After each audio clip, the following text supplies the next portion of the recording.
ଓଡ଼ିଶା ବିଦ୍ୟାଳୟ ଶିକ୍ଷା ପ୍ରାଧିକରଣ ଓ ସେପାର ଗୋଟିଏ ନୂଆ ସୂଚନା ରହିଛି, ଯେଉଁଥିରେ କି କେନ୍ଦ୍ର ସରକାରଙ୍କ ନିଷ୍ପତ୍ତି ରହିଛି। ପାସ୍ ଫେଲ୍ ବ୍ୟବସ୍ଥା ପୁଣି ଆଉ ଥରେ ଲାଗୁ ହେବ।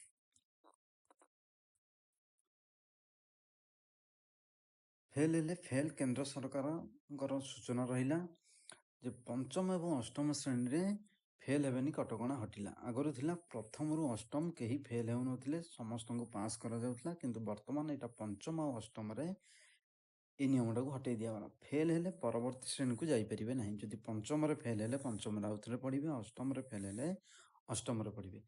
ଏନେଇ ସୂଚନା ଦେଲେ କେନ୍ଦ୍ର ଶିକ୍ଷା ସଚିବ ସଞ୍ଜୟ କୁମାର।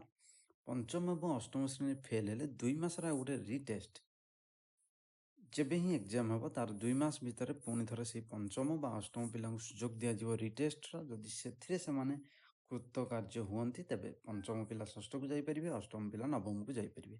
ଯଦି ମେନ୍ ଏକ୍ଜାମ୍ରେ ଫେଲ୍ ହେଲେ ଏବଂ ରିଟେଷ୍ଟରେ ଫେଲ୍ ହେଲେ ପୁଣି ଆଉ ବର୍ଷଟେ ସେଇ ଶ୍ରେଣୀ ପଢ଼ିବାକୁ ପଡ଼ିବ।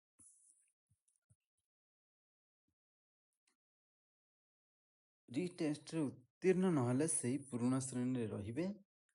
ଅଷ୍ଟମ ଶ୍ରେଣୀ ପର୍ଯ୍ୟନ୍ତ ପିଲାଙ୍କୁ ସ୍କୁଲରୁ ବାହାର କରାଯାଇପାରିବନି, କିନ୍ତୁ ତାଙ୍କୁ ଆଗରୁ ଯେଉଁ ରହିଛି ବ୍ୟବସ୍ଥା, ସେଇ ବ୍ୟବସ୍ଥାଟା ରହିଛି ଯେ କେବଳ ପାସ୍ ଫେଲ୍କୁ ଲାଗୁ କରାଯାଇଛି, କିନ୍ତୁ ସେ ସ୍କୁଲରେ ରହିବେ, ତାଙ୍କୁ ବାହାର କରାଯାଇପାରିବନି। ଯେଉଁ ଫେଲ୍ ହେଲା ଏମିତି କିଛି ହେଇପାରିବନି। ଶିକ୍ଷାର ମାନ ବୃଦ୍ଧି ପାଇଁ ନିଷ୍ପତ୍ତି ହୋଇଥିବା କହିଲେ କେନ୍ଦ୍ର ଶିକ୍ଷା ସଚିବ।